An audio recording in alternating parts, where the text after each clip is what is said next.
Hello बच्चों, आज हम लोग पढ़ेंगे 5th क्लास का 7 पाठ कविता चतुर चित्रकार। इस कविता के कवि राम नरेश त्रिपाठी हैं।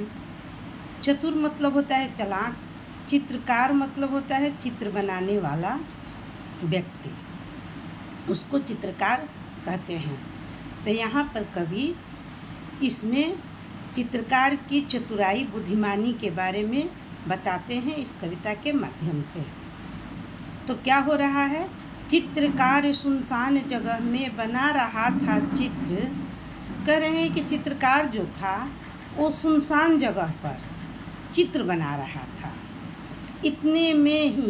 इतने ही में यहाँ आ गया यमराजा का मित्र। कह रहे हैं कि जैसे ही चित्रकार जो था सुनसान जगह में चित्र बना रहा था, उसी समय वहाँ पर यमराजा का मित्र आ गया। यमराजा का मित्र से मतलब क्या है बेटा? शेर आ गया। अब क्या हुआ, शेर को तो देख के कोई भी घबरा जाता है, तो चित्रकार भी घबरा जाएगा। उसे देखकर चित्रकार के तुरंत उड़ गए होश। नदी पहाड़ पेड़ पत्तों का रह न गया कुछ जोश। कह रहे हैं कि अब चित्रकार जैसे ही यमराजा के मित्र शेर को देखा तो उसका होश उड़ गया। अब उसको चित्र बनाने में मन ही नहीं लग रहा है। कैसे बनाएगा? न उसको नदी समझ में आ रहा है, न पहाड़, न पेड़, न पौधे, कुछ उसको समझ में नहीं आ रहा था। फिर उसको कुछ हिम्मत आई, देख उसे चुपचाप। फिर वो क्या किया कि शेर को देखा चुपचाप और कुछ हिम्मत उसमें आई। जब हिम्मत, तब क्या कह रहा है? बोला शेर से, बोला सुंदर चित्र बना दूं, बैठ जाइए आप। शेर से कह रहा है कि आप बैठिए, मैं आपका भी चित्र बना दूंगा सुंदर से। यहाँ पे चित्रकार की बुद्धिमानी बताई गई है कि शेर को देखकर वो घबरा नहीं रहा है, बल्कि अपने विवेक का प्रयोग करते हुए कह रहा है कि आप बैठ जाइए, आपका मैं चित्र बना दूंगा। उकरू मुकरू बैठ गया वह सारे अंग बटोर। वो शेर क्या किया, शेर को भी लगा कि मेरा चित्र बन जाएगा खूब सुंदर। वो भी उकरू मुकरू अपने सारे अंग को बटोर के वहाँ पर बैठ गया। बड़े ध्यान से लगा देखने चित्रकार की ओर, और ध्यान से चित्रकार की ओर देखने लगा कि जैसे मैं बैठा हूँ चित्रकार ठीक वैसा ही चित्र बना रहा है, उसी को देखने लगा। चित्रकार ने कहा हो गया आगे का तैयार। अब चित्रकार कह रहा है कि अब आपके आगे का चित्र जो है वो तैयार हो गया है।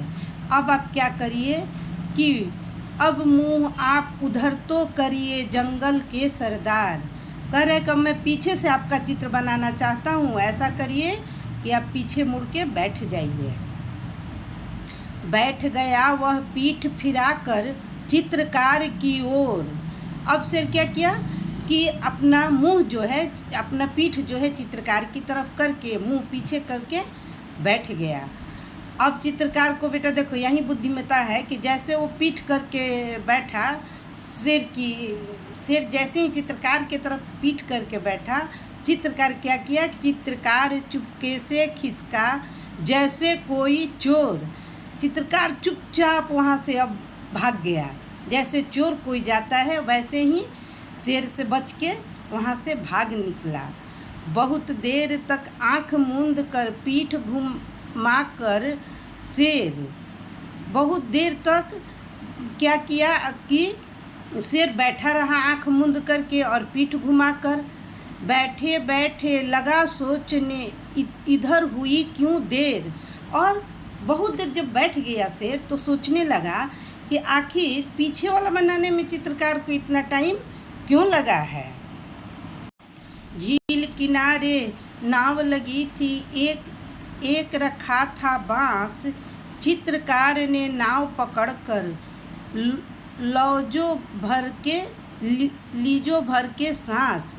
अब क्या, झील किनारे सुनसान जगह पे बना ही रहा था, वहाँ झील था, वहाँ पे एक नाव लगी थी। और जब चित्रकार वहाँ धीरे से निकला तो क्या किया, नाव में बैठ गया, बांस रखा हुआ था और अब इत्मीनान का सांस लिया कि मेरा जान तो आज बचा भाई शेर से। जल्दी जल्दी नाव चल कर निकल गया वह दूर, इधर शेर था धोखा खाकर झुंझलाहट में चूर। वो जल्दी जल्दी नाव को बांस से खेते हुए बहुत दूर निकल गया, इधर शेर तो धोखा खाया था। वो तो सोच रहा है कि मेरा चित्र बन रहा है, चित्रकार तो चतुराई से निकल गया था। तो शेर क्या किया था, धोखा खाया था। झुंझलाहट मतलब वो गुस्से में था। शेर बहुत खिसियाकर बोला, नाव जरा ले रोक, कलम और कागज तो ले जा रे कायर डरपोक। कह रहा है शेर कि खिसिया कर बोल रहा है चित्रकार से कि ऐसा करो कि नाव को थोड़ा सा रोको, और जो तुम चित्र बना रहे थे, कलम और कागज रखे थे, उसको तो ये कायर तुम ले कर जाओ। अब ये ललकार रहा है कि तुम डरपोक हो, तुम तो भाग गए कागज और कलम छोड़ के भी। चित्रकार ने कहा तुरंत ही रखिए अपने पास। चित्रकार कह रहा है कि अब आप अपना कागज और कलम अपने पास रखिए। चित्रकला का आप कीजिए जंगल में अभ्यास। कह रहा है चित्रकार कि आप ही अब चित्रकला का जंगल में अभ्यास करिए, मुझे अब कागज और कलम की ज़रूरत नहीं है, मैं तो अपना जान बचा के यहाँ से भाग निकला। इस तरह से बेटा इस कवि में राम नरेश जी बताते हैं कि कठिन परिस्थिति में भी अगर हम धैर्य से, बुद्धिमानी से काम लेते हैं तो हम उस कठिन समय को भी आसानी से पार कर सकते हैं। इस तरह से हम लोग इस कविता का अर्थ समझें। फिर हम दूसरे वीडियो में आप लोग के सामने उपस्थित होंगे। तब तक के लिए बाय।